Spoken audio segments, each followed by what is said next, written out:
Got to the end of the last day of day 18 of phase one of tranche two of the Undercover Policing Inquiry. It's like actually a reasonable time. In fact, I think it's the only time that it's finished before 4 p.m. of the entire set of hearings, which is like, it's quite nice. We're going to go to the pub fairly soon. We were listening to more of the evidence of Trevor Morris, who's just completed 3 days of questioning. I'm joined with Eveline Lubbers from the Undercover Research Group and someone unnamed off screen. Eveline, what do you think about today's hearing? Well, I took some aspirin halfway. Sorry. Yeah, it was headache invoking.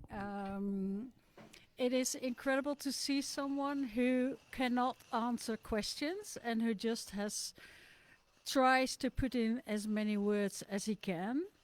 And specifically when it came to the relationships, that we were kind of beaming the word apology or sorry to him, sort of explain that that is something you can say, but that is not part of his understanding or his vocabulary, totally not. So he was just part of the job. It was like I was someone else, and the job was something I had to do, and basically the relationship came with it, or he didn't even have a word for it. And he kind of denied that, or it was real at the time, but I was a different persona then. I don't know. It was incredibly hard, also for any woman who was in the room to know that this was the way that these people have processed this period of their life, and they're not able to show any remorse or any reflection even, or like, okay, you could also say, back in the day it was normal, but now, in hindsight, maybe I shouldn't do it, I shouldn't have done. And well, he said that maybe it was not a good thing to do, but that was as far as he would get. And he claimed he didn't remember B's full name. He like that is also kind of make this depersonalizing it, or make the women non-existent, to not remember their names, or to not, like for instance with Jenny, not to acknowledge. Well, I think he claimed he didn't listen to the testimonies of the women, so he did. Okay, but he I don't know. He didn't say anything about the impact it made on the women, although their testimonies were like really powerful. I mean, just quickly, he did. He did say that how much of an impact it made on him. And he invited us. Yeah.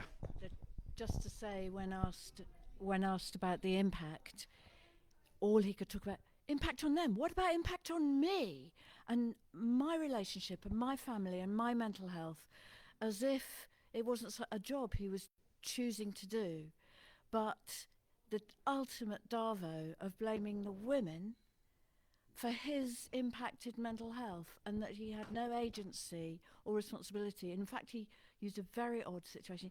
He actually, I think he used the word alter ego.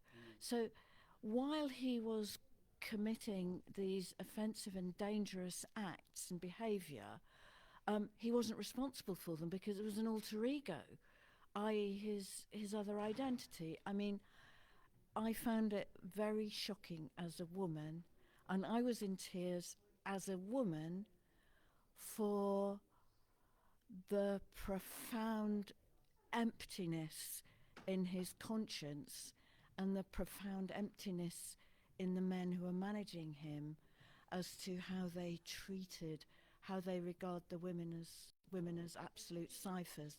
And I was yet again very cognizant of a court mainly full of men, a male judge, a male policeman, and a male barrister who was asking good questions about the nature of the importance of sex or not, in a way that was entirely different to the women's experience of sexual relations. And it was profoundly shocking looking into his looking into the void of his heart, and that was what had a lot of us in tears. And to think, to what end? I kept thinking, where is this going? Okay, this man is horrific, and it was clear that the judge had nobody had any respect for him in the room. But where is this going? We've been shown that here is a man of no conscience. But where next? We're going to hear a lot of this, and the women who experience this are going to have to suffer this time and time again. And I would ask, where's it going? Yeah, absolutely. I mean, this is only the second officer who's had sexual relations who's been called to give evidence that we know had sexual relations. Phase 2 of this tranche is going to see a lot more, with quite a few officers being called. Some of them are going to wriggle out of it. Some of them have already wriggled out of it. But we are going to have more of this. And yeah, to what end? I think it was very telling this morning. This morning's session was very full. It was very emotional. I thought all of us were in quite a state when we actually finally went to lunch. People who watched the reaction video at the half-time here with the lunchtime with Alison were like a testament to that. This afternoon was a lot shorter. It seemed to get through it quite quickly. You got the impression that Barr felt that like he'd given him enough rope for him to hang himself. There really wasn't much to add. They'd shown what an absolute sociopath Trevor Morris is. His complete lack of concern for anybody else except for himself, his just unwillingness to address the truth in any meaningful sense, the complete fantasy of his reports. We've shown a lot of reports today which he claimed that he didn't write because they made him look bad. There's been a lot of times where he said that they haven't got reports that he did write which have made him look good. It's obvious that both those things are not true. I mean, he talks a lot about his own personal mental health issues in an attempt to garner sympathy. I mean, I don't have any sympathy from whatsoever, but he clearly has mental health issues of grandeur, largely, I would argue. Delusions of grandeur. Total delusions of grandeur. Delusions of intellect. Yeah, delusions of intellect, delusions of grandeur, delusions. I mean, it's an incredibly delusional character. It's been a horrible process listening to him for the last 3 days, but I think it has been in its own way illuminating. I mean, we were talking about how, kind of hearing this, you really realise the deep evil of these men, and it goes. It's so much deeper than just like, it's not just that this unit was full of evil men. It's that there's evil men, right? Do you know what I mean? I think I said, it makes you lose your faith in humanity, and I think no, it makes you lose your faith in masculinity. That there is something. When men think that there is no oversight and there's no consequences to their actions, they will abuse women in ways which are unspeakable, and I mean, he showed great anger at the apology that the commissioner of the Met gave. This was the only time I really felt that like he showed some genuine like kind of anger about what had happened. Was that there'd been an apology about it? It was like, how dare he? He called it outrageous. He said it was unacceptable that there'd been an apology. Yeah, I mean, it's just one of the most unlikable human beings I've ever clapped eyes on. But there was a truth in what he said, because one of the things he said was that it wasn't. You shouldn't blame him; he did nothing wrong, which is bollocks. But he said that like it was, if you're going to deploy, if you're going to have these operations, you're going to deploy officers in this way. These things are going to happen, and in that he's kind of right. If there's no oversight, the people who should be in the dock answering questions include people like Paul Condon, the heads of the commissioners of the Met, the Home Secretaries, all the people who knew this happened, the people who set up this unit, who ran this unit, who were aware exactly of what they were doing. As was made apparent in this afternoon's evidence, yet again, that they were there at the events, they were there giving the awards, and yeah, the only other thing I was going to say is that every example he gave of the people he was close to was they were good people. These were good people trying to improve society, genuine in their desire and etc. And yet he kept saying, but I was doing it for king, sort of more or less, as it were, for king and country. The evidence was entirely contradictory either. There's nothing there.